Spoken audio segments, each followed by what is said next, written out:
Se ha escuchado últimamente que se está grabando una película aquí en Los Canarios, que se está grabando en parte de Monte Alto, total que se está grabando en Altamira y en diferentes partes, en diferentes puntos. Y hoy tengo el gusto de platicar con el director de esa película y que orgullosamente es de la zona de Monte Alto, de las brisas de la Azteca. De alguna manera lo conozco desde chavito, cuando yo estaba más chamaco y andábamos en la primaria, mis amigos y yo lo conocimos, convivimos con él algunas otras veces. Y hoy tengo el gusto de saludar, como yo lo conocía, al rapero, al Copetes, al Lalo, Eduardo Hernández, mi hermano. Muchísimas gracias, No, gracias a ti. por el tiempo, hombre. Por volver a coincidir. Por volver a coincidir, definitivamente. Oye,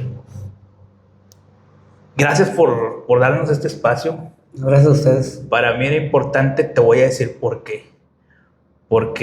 No porque estemos en este momento, pero es un ejemplo, porque yo te vi que de alguna manera, pues andábamos ahí en la calle todos de chamacos y uno cambia el rumbo. Pero oye, pues platícanos cómo fue la infancia, un pedacito ahí de la juventud de Lalo. Pues yo llegué a Las Brisas cuando no había ni agua ni luz.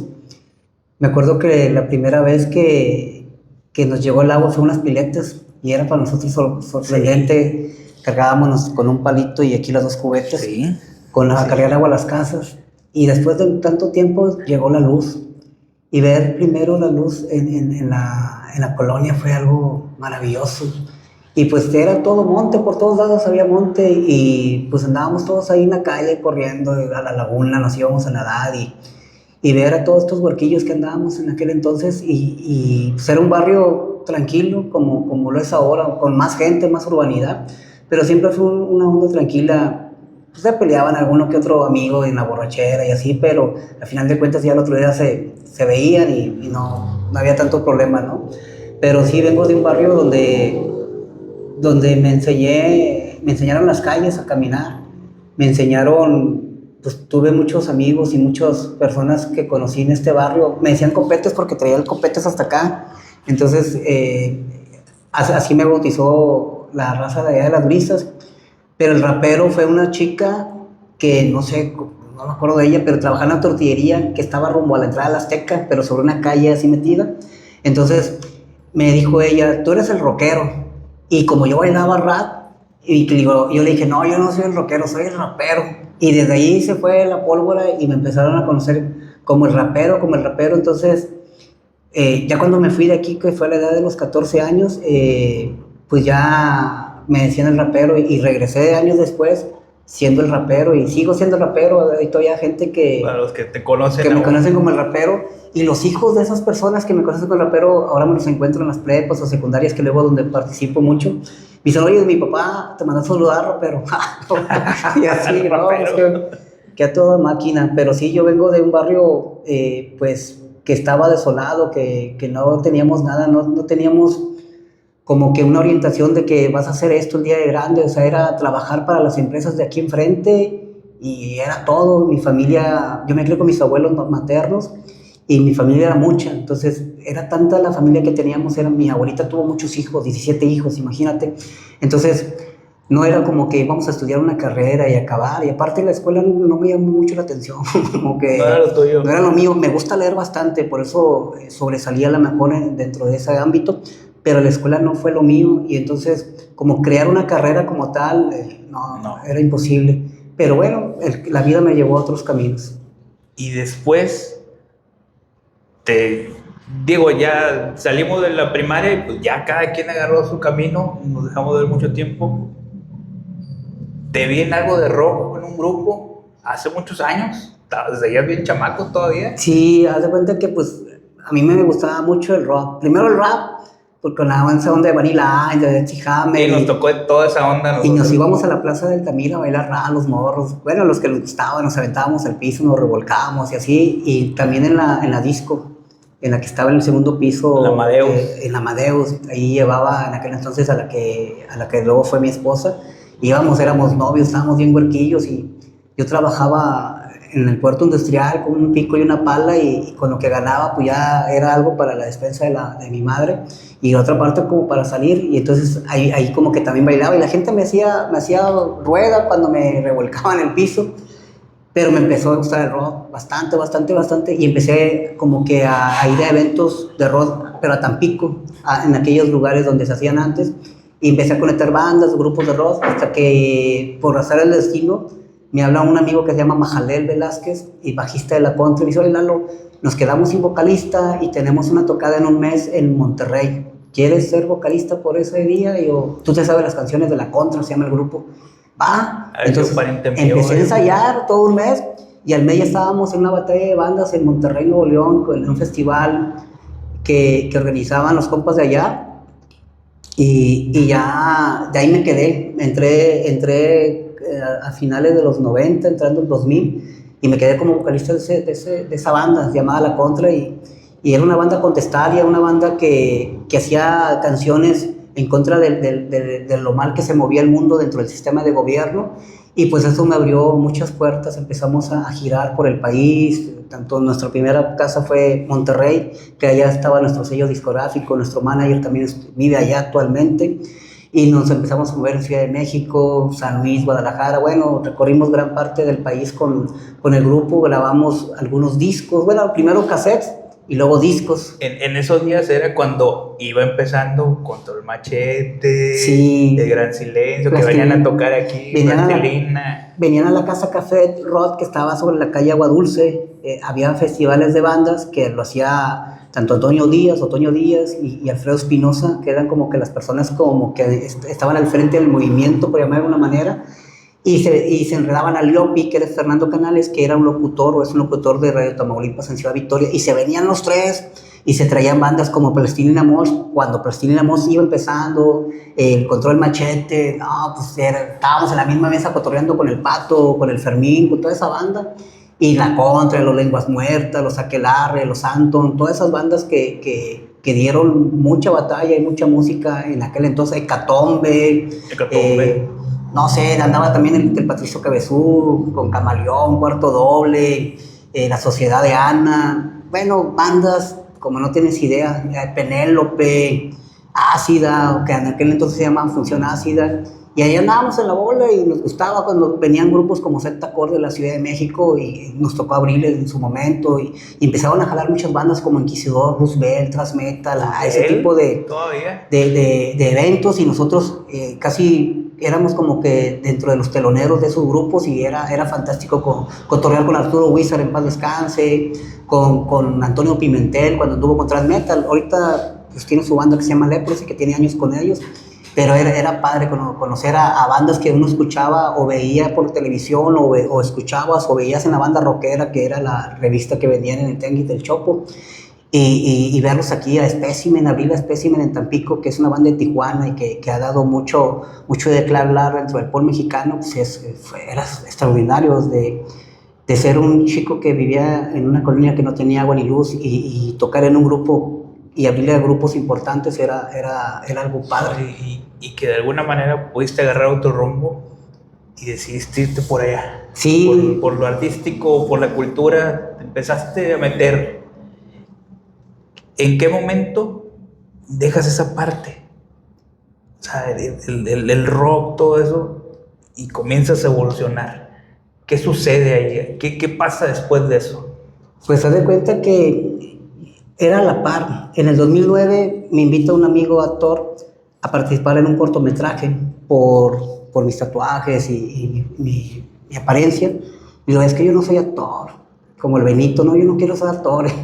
Y entonces me dice, es que das el personaje, me invita a tomarme un café con el director y el director me dice, oye, pues que das con el personaje.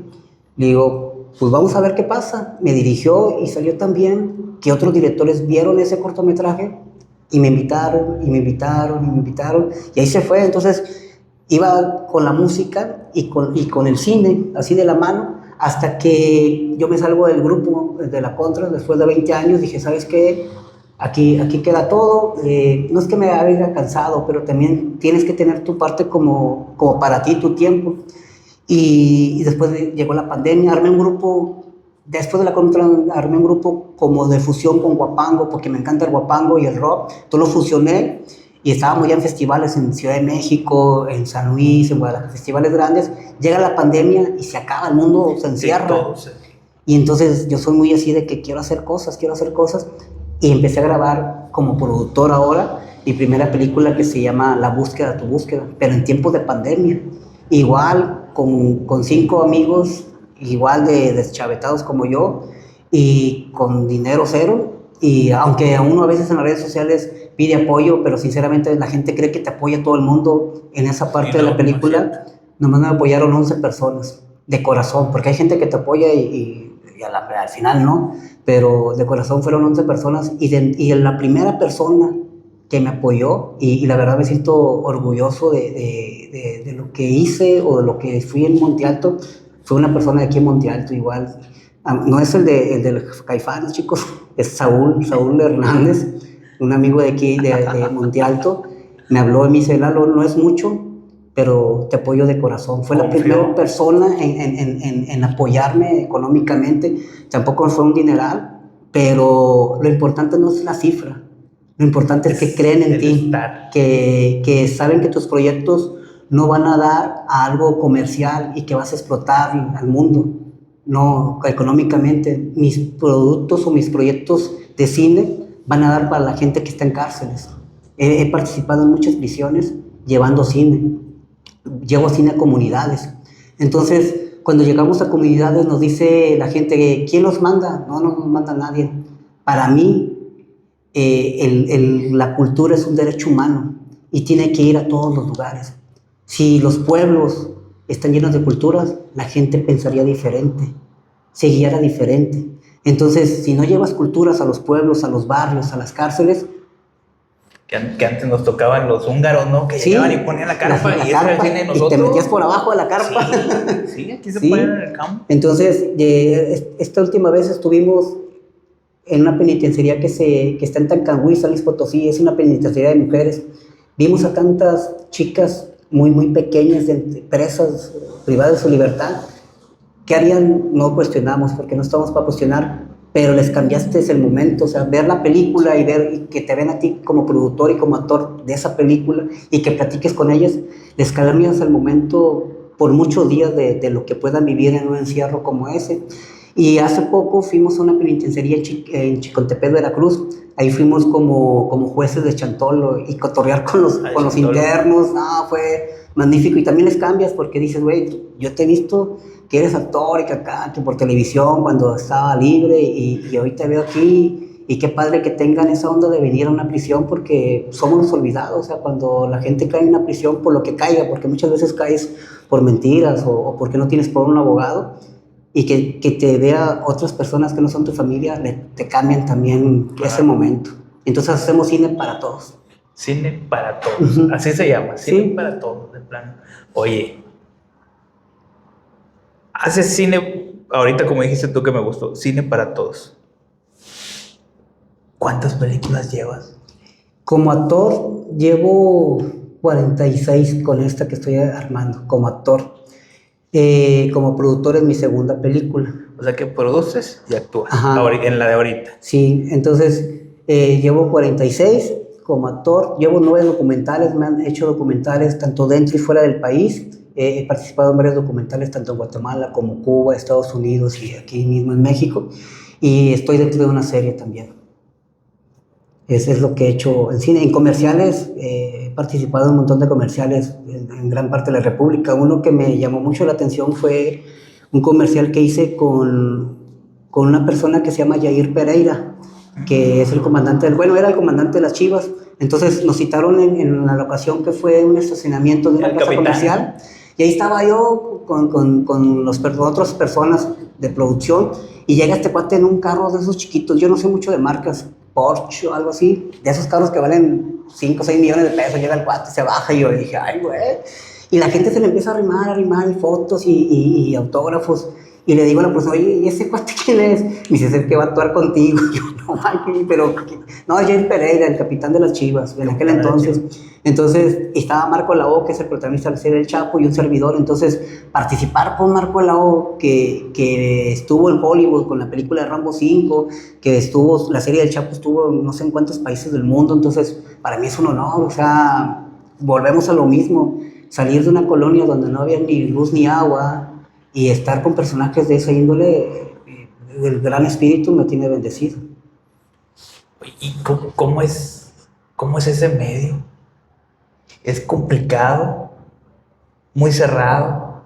Sí es complicado llegar porque todo el mundo quiere llegar. Algunos llegan con su propia luz y otros llegan brillando con la luz de otros artistas, ¿no? La gente quiere brillar, ¿no? O sea, y sí es complicado llegar. Y no es que sea cerrado. Yo he convivido con muchos artistas que tienen una trayectoria larga y son personajes a toda madre, ¿no? Lo complicado son los que están todavía antes de llegar. Son los que a veces te cierran la puerta y como, espérame, difícil, yo paso primero y así, sí, ¿no? Porque... Pero los que están arriba, yo he convivido, pues sí, el señor Westin, que es un pedazo. No, señorón, hemos comido el mismo plato. Y Lalo acá, conocí a mi hija, tu hija es bien inteligente, muy bonita, casa. Personajes así que dices, que tú viste en las películas, ves en la televisión, en el mismo cine, y convivir con ellos, son a toda máquina, o sea, son personajes padres, o sea, no son de que, no, yo no hago cosas contigo porque me roban la fama, no, son personas, al menos con los que he convivido, bien, he convivido con otros que no han llegado todavía arriba, pero pues no son tan buenos. Oye, y leyenda urbana, ¿sí vino el comandante Marcos contigo ahí en tu casa o no? Sí. Sí fue cierto. Sí fue cierto, ese fue ya tiene muchos años. 25 de noviembre de 2006, si no pierdo bien la fecha. Llegó el subcomandante Marcos, el jefe de la guerrilla zapatista, que es ZLN. Yo soy parte de varios movimientos a nivel nacional. Uno de esos soy parte del zapatismo. Y también soy parte de varios colectivos, tanto de mujeres como de hombres en búsqueda de desaparecidos. Soy parte de gente que lucha en pro de la mujer. Entonces, tener al subcomandante Marcos en la casa, imagínate, yo tenía como 20 y tantos años, 27 años, algo así. Yo tenía en ese entonces una niña de 4 años, que ahorita ya es toda una señorita, y su mamá. Y entonces, que llegue a la casa de un artesano, porque en ese entonces yo era un artesano, y cantaba ya en la contra, pero pues no me iba... Wow. Sí, era para el día. Entonces fue todo un rollo porque pues, el comandante Marcos hubiera podido llegar a una mansión o no sé, una casa de algún político, pero no, el ZLN es defensor de los pueblos originarios de Chiapas y hay un lugar que se llama CNI, Congreso Nacional Indígena, que es la casa de todos los pueblos que se reúnen dentro de los territorios del zapatismo en Chiapas. O sea, yo he estado por largo tiempo en caracoles zapatistas, conviviendo con ellos, y el movimiento zapatista, más allá de que es una guerrilla, o que fue una guerrilla, es un movimiento espiritual para mí. O sea, no te juzgan, se informan, leen bastante, o sea, no que, oye, llegó Lalo Contra o el rapero, el Copetes. Lalo Contra. Sí, ese vato, el Copetes, ese vato era vago. No te juzgan. Espérate, vamos a investigar quién es. No, este vato es un maestro que hace esto, no nos llegan y te voy a pegar unos coscorrones porque tú andabas en la calle. No, antes de decirte algo, te investigan. ¿Qué es lo importante del ser humano? O sea, antes de decir, quiero hablar de alguien o decir algo bueno o malo, pues investígalo primero para saber si es realmente bueno o si es realmente malo. O sea. Sí, yo me acuerdo que había escuchado eso. No me acuerdo en esos días que andaba haciendo yo y escuché, caray, va a venir el comandante. En aquellos días fue de las últimas apariciones, yo creo que fue... Por el país sí, pero pues él sigue estando en Chiapas y tiene apariciones. Que ahora en día él ya no es, él era el vocero del ZLN. Okay. Sí, era el vocero. Había 21 comandantes y un subcomandante. Entonces el comandante es el que le decía a los 21 comandantes qué se va a hacer. Pero esos 21 comandantes, atrás de ellos están las casas de buen gobierno, que son lideradas por los más viejos de cada municipio o de cada caracol o colonia zapatista. Entonces los viejos le dicen a los comandantes, se necesita hacer esto, o se necesita que el mundo entero sepa de esto. Y los 21 comandantes le decían su vocero, que era el comandante Marcos. Toda la gente que veías ahí. ¿Sabes qué? El pueblo zapatista le dice al mundo esto, pero no era el Marcos, o el comandante Marcos no era el líder, era el vocero. Era el vocero. El mal gobierno mata a un maestro llamado Galiano. Entonces dice Marcos, Galiano va a vivir para siempre, y se cambia como su comandante Marcos como su comandante Galiano. Por eso en su momento se cambió el nombre a su comandante Galiano. Okay. Ya no Marcos, deja de ser Marcos porque se hace Galiano por un maestro de una comunidad que mató al mal gobierno, y a todo el mundo empieza a conocer al su comandante Galiano, siendo la figura atrás Marcos, ¿no? Y ahora el vocero ya no es Galiano. Galiano dejó de ser vocero, y ahora el vocero es el comandante Moisés, que es Marcos es bueno, yo que conviví un cierto tiempo con él, así como estamos tú y yo, es una persona, enfrente de cámaras, una persona muy inteligente.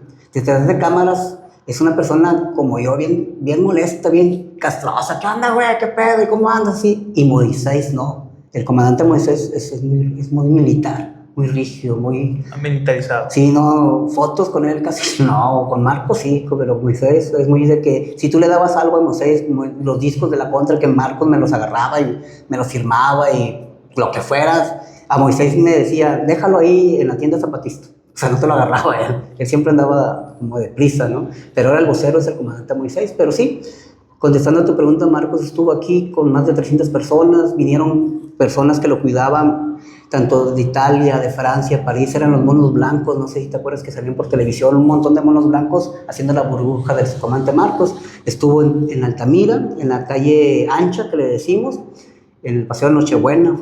¿Y en aquellos días él pernoctó ahí contigo? No. ¿Qué hizo él? Llegó en la mañana, a las 10 de la mañana, almorzó con nosotros, platicó con los colonos de alrededor, que no se creían que un jefe zapatista iba a estar en la colonia. Después de aquí lo llevamos, o se dirigió más bien a La Guarda Teatro, que está al lado de la Casa de la Cultura de Tampico. Estuvo en La Guarda, que es un lugar muy importante para la gente subversiva. Estuvo ahí en La Guarda. Después de ahí se fue a la Plaza de la Libertad, donde tocó la contra. Haz de cuenta que nosotros le abrimos al Marcos, toca la contra, se acaba la contra y entra Marcos a escena y platica. Pues estaba medio Tampico ahí reunido en la Plaza de la Libertad, y de ahí se fue a Ejido Las Palmas, que era ya el 27 de noviembre, en Tamuín, San Luis Potosí. Pernota ahí, y al otro día, 28 de noviembre, llega a Aztla de Terrazas, donde hay una escuelita zapatista. Fue inaugurada por el subcomandante Marcos, y ahí se acaba la gira de la otra campaña. Y de ahí regresan a Chiapas. ¿Qué fue la última gira? En el 2006. ¿Qué fue eso? Fíjate, yo creía que había dormido. No durmió aquí. Yo pensé que había dormido, fíjate. Oye, pues, personajazo. Sí. Muy controversial de alguna manera, ¿no? Cómo apareció todo, pero pues fue un personaje de la historia de México, ¿no? De la historia moderna, ¿no? Que conocemos. Y que viniera a esta zona, fíjate. Oye, Lalo. Y regresando al tema de las películas, que también me imagino que de ahí agarras inspiración y todo ese tipo de vivencias, porque lo que platicábamos hace un rato, caminas en la calle, en el mercado, en una tienda, en lo que sea, y es un mar de historias por todos lados, y parecía que uno las va recolectando y las tejes y generas otra historia. ¿Qué están haciendo ahorita aquí en la famosa grabación de Canarios? A ver, platícame. Pues estamos grabando una película que se está grabando en 4 estados. Es la segunda parte de La Búsqueda, Tu Búsqueda, que es una película que está hablada en diferentes idiomas. La película primera se llama Analintalán y Aya. Lo que hicimos con eso es Analintalán en la búsqueda en Tene del Huasteco Potosino, y Aya es tu búsqueda en el Tene del norte de Veracruz. Entonces pegamos los 2 tenes y le hicimos al mundo. Existen todavía 2 idiomas originarios, ¿sí?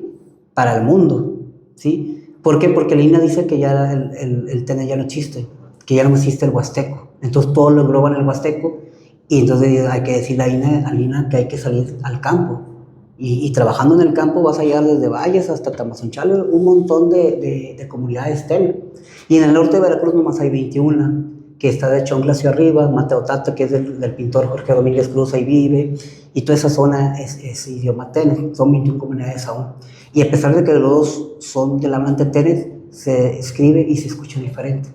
Entonces, lo que quisimos hacer en la primera parte fue un personaje que es un antropólogo y su novia que es maestra rural, que anduvieron en varios estados de la República, en varias comunidades, se casan en una ceremonia en agua, van a temazcales, van al entierro del bolín, que es un zacahuil, pero un poco más pequeño, y hicimos un poco de historia. Entonces, cuando la presentamos al mundo, esta película, yo les digo siempre a la gente, ¿ustedes saben hablar tene? Y la gente dice que no. Y les digo, ¿ustedes les gustan los bocoles? La gente dice que sí, esa es una palabra tene. Entonces sí hablamos tene, pero no lo sabemos. Y les digo, ¿ustedes hablan náhuatl? Y no, les gusta el aguacate. Sí, el aguacate es una palabra tene, pero no lo sabemos. Entonces lo que yo doy es como una clase de historia con esta primera parte de la película. Se acaba esta primera parte de la película y empezamos a grabar el 28 de octubre de este año la segunda parte, que se llama Anhuichel. Anhuichel es Anhuichel, que si quieres escribir todo completo es Anhuicheltalap. Eso es el regreso. ¿En qué idioma está? Tene del Huasteco Potosino. Tene Huasteco. Entonces, ¿por qué es el regreso? Porque la pareja de la primera película, la mujer, va a regresar toda la historia con cartas que le mandó el antropólogo y le llegaron a manos de ella por parte de una amiga. Entonces va a regresar todo el tiempo y va a saber qué hizo su antropólogo, su novio, porque se separó, y qué va haciendo en varias ciudades. Entonces ahorita empezamos a grabar en Chicontepec, Veracruz, y ahí grabamos con unos compañeros náhuatl. Entonces si tú entras a una parte del mercado de Chicontepec, la gente todavía te vende las gallinas amarradas. O sea, no te vende que el kilo de pollo, ¿cuánto? 100 pesos la chiquita, 150 la grande. Ya si te la comes en ese momento, o la crías y engorda más, pues ya es rollo de ellos. Pero nos hablaron, las escenas son en náhuatl. Entonces llegamos y piali es sola en náhuatl. Entonces ya grabamos con ellos y entonces entra otro antropólogo, que es el maestro Moisés Cardés, a ser parte como que de este acompañamiento. Y cuando grabamos, que fue el 29 de octubre, es Día de Muertos, entonces también grabamos esas etapas. O sea, ahí en Chicontepec hacen el arco con tres flores diferentes, de 3 colores diferentes, que es el blanco, morado y el anaranjado que todos conocemos, y hacen el camino de Tempazúchil, que cuando uno llega a las casas, son los espíritus que vamos llegando. Sí, y entonces es padre, grabamos parte de esa parte de Día de Muertos. De ahí nos venimos hasta un lugar que se llama Puechot. Puechot está por el crucero de San Antonio, está entre Tanlajas y entre Tanquián de Escobedo, está a la mitad. Puechot es una comunidad tene, y gracias a una amiga que se llama Lina Martínez, ella le hablé, haz de cuenta que le hablé en ese momento y le dije, estoy en tal lugar y quiero grabar unas escenas contigo, sílalo. O sea, no me dijo que no, que sílalo. Entonces llegamos a Puechot y junto ella y don Santos hablaron tenet con nosotros, bueno, con un servidor, y habla sobre, y Esmeralda la protagonista, y entonces no, pues Esmeralda no está aquí, que se fue, y me la saludas. Y entonces fue ese rollo como recordando a Esmeralda, la comunidad donde ella daba clases. De ahí nos fuimos a Quelavitat es un lugar que significa un lugar como entre plátanos, como surcos de plátanos. Es un cementerio donde la gente no hace viejadas, la gente lleva su comida, se sienta en las tumbas y come con los difuntos. Y entonces llega el momento que hacen una ceremonia de danza, así con una sonaja y no es un violín, es algo más pequeño que el violín, rabete o algo así se llama, es algo muy pequeño, y danzan entre las tumbas. Esa es la ceremonia de Día de Muertos, no hay viejadas ni en esa parte, son ese tipo de ceremonias que hacen toda una noche. No grabamos toda la noche, grabamos más de día para que se viera una parte. Y de Quelavitat nos vinimos a Tanlajas, San Luis Potosí. Ahí sí hay viejadas, pero no pertenecen a Tanlajas. Lo han ido trayendo otras personas que han ido del norte de Veracruz, y grabamos unas escenas ahí, y grabamos en 2 cementerios de Tanlajas, donde la misa la da una persona de Nigeria, la misa en los panteones. hay dos sacerdotes, uno de Nigeria y uno polaco, estos son bien raros, sí, son internacionales. ¿Católicos? Sí, católicos. Entonces ellos grabaron ahí, bueno, más bien dieron la misa en los 2 cementerios, igual a mí, la gente en las tumbas. De ahí nos fuimos a La Lima, San Luis Potosí, que es una comunidad Tenen. Ahí grabamos con una antropóloga que se llama Vianey, y con las chicas y señoras de ese lugar, hablando sobre cómo es la vida en la comunidad y cosillas, y armamos un guión con ellas. De ahí viajamos hasta un lugar que se llama El Cholloso, y grabamos escenas, pero en un comedor y en unas cascadas. Y de ahí venimos a Valles. En Valles grabamos lo que es una parte del centro de Valles, el río Tampaón, y de ahí viajamos hasta Río Verde. Y en Río Verde grabamos lo que es la zona centro. Ya más para acá, sí, ya más. Y de ahí nos fuimos a un lugar que se llama Real de 14, que fue hermoso grabar el Real de 14, el túnel, algunas calles, algunas partes donde nos accedieron. Grabamos con una huirrádica, hablando en huirra. Y de ahí viajamos a Tampico, grabamos en el Mercado Nuevo Tampico, y una fiesta huasteca en la colonia Morelos, en la casa de Gumaro, donde se reúnen los huastecos después del estrés de la semana, y van a esa casa y escuchan guapango cada domingo. Entonces, si cuando no hay guapangueadas, llegas a la casa de Gumaro y te recibe súper padre, y llegan tríos y otros tríos y otros tríos, y se arma la fiesta hasta la noche. Entonces ahí grabamos otras escenas, y de ahí viajamos a Saltillo, a un lugar que se llama Viento Solar. Es un lugar que está al frente de Capri, que es una persona que hace ceremonias. Había una ceremonia de Vision Quest, que la búsqueda de visión, que dejaron a 53 personas en la montaña, y grabamos, no la ceremonia, porque la ceremonia no grabamos al personaje, al líder, por llamarlo de alguna manera, Capri, donde él nos decía que aquí se hace la danza del sol, ahí es la kiva, y allá arriba es la visión. Sí. Y ya grabamos con él, y grabamos con Verónica, que es otra actriz de allá de Saltillo. Y de ahí regresamos a esta colonia, a Monte Alto, y mañana vamos a estar en el kilómetro 100, Canarios, y terminamos en el norte de Veracruz. O sea que ya le llevas avanzado. Sí, ya casi le acabamos 4 o 5 locaciones más y terminamos. Tentativamente, ¿cuándo se ve esa película? Yo quiero que salga después de Semana Santa.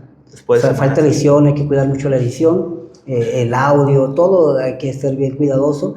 Y yo creo que después de Semana Santa, ya que se vaya a la playa, bueno, la playa no se vaya, ahí va a estar, pero la gente de la playa, la feria de Tampico, y que el ojo sea nada más para la película. Entonces yo creo que después de Semana Santa vamos a andar haciendo como que una gira también a nivel nacional, y luego una gira internacional. Oye, ¿y dónde podemos ver las películas? ¿Hay algún sitio donde podemos acceder? ¿Dónde te vemos? ¿Cuáles son tus redes sociales? Bueno, en mis redes sociales, pues mucha gente la conoce como Huicho González. Huicho González. Ajá. El canal de YouTube se llama Colectivo Hernández. Pero las películas son por link. Haz de cuenta que como son de otros directores, o sea, Alfredo Bocardo, grabé el año pasado una película que se llama Viaje Astral o algo así. Esa en el muro de él. Las aventuras fuera de mi cuerpo. Sí, no, está padre, o sea, la hizo muy bien, me gustó mucho cómo cuidó la fotografía, está muy bien armada el buen Alfredo Bocardo. Pero todos son por link, o sea, que sé que es otro productor. Grabamos una película que se llama Tus horas serán contadas, y está también en su muro, ¿no? O en sus canales de YouTube. Esta niña Crio Acosta, grabamos una que se llama El Vato, que está dedicado a Mauricio Garcés, también está en el muro de él. O sea, cada quien tiene su... Antonio Rotundo, que es de Victoria, que es también un amigo muy bueno, y que tiene un montón de películas ya en otras plataformas. Incluso voy a grabar con él, pues yo creo que el próximo año, una película que va para Netflix, se llama Desde la Penumbra. Es una película de terror que está muy padre, y viene gente, o más que nada actores y actrices de otras series, de Luis Miguel, de José José, todos vamos a estar en esa película. Le van a aventar todos los kilos. Sí, esa película va a reventar padre, y yo creo que vamos a, como actor, voy a llegar a otros niveles así. Qué padre, ¿no? Sí, está súper padre, bueno. Pero todo esto, ¿cómo te diré? Para hacer este camino me ha costado 26 años de mi vida. Pero ahora en las redes sociales, para deshacer ese camino en un segundo, cualquier persona te puede poner un mal comentario y te deshacen. Pero yo invito a la gente a caminar, a construir su propio camino, para que vean lo que cuesta caminar y que tengas a lo mejor un poco de luz propia, porque ahora en día cualquier comentario te destruye. No, y sobre todo que vean parte de los que nos ven, las nuevas generaciones, que vean que también se puede cambiar, que no importa de dónde sean tus orígenes, por más sencillos que sean, puedes cambiar y puedes aspirar a otras cosas y te va a costar, pero Dios por delante, el universo, y vas a salir y va a salir todo bien. Sí se puede, sí se puede, sí se puede, y sí se puede conocer mucha gente, ¿eh? Ese es uno de las lecciones de este video, precisamente eso, este ejemplo. Porque yo lo conocí y andaba bien recio mi compadre. Y ahorita me sonó cuando dijeron Lalo Contra. Me acordé de Lalo Contra, pero yo no sabía que eras tú, Lalo Contra. Sí. Lalo Contra, chingado, Lalo Contra. Sí, te suena, ¿no? Lalo Contra. Sí. Pero yo no sabía que eras tú, Lalo Contra. Y ahorita me quedé, pues Lalo Contra. Así me conocen por el grupo La Contra. La Contra, no sabía. Oye, Lalo, y también estoy viendo, te acompaña parte de los personajes, de los actores que participan en la película. Sí, me acompaña, bueno, tengo el honor de estar con el maestro Moisés Cardés.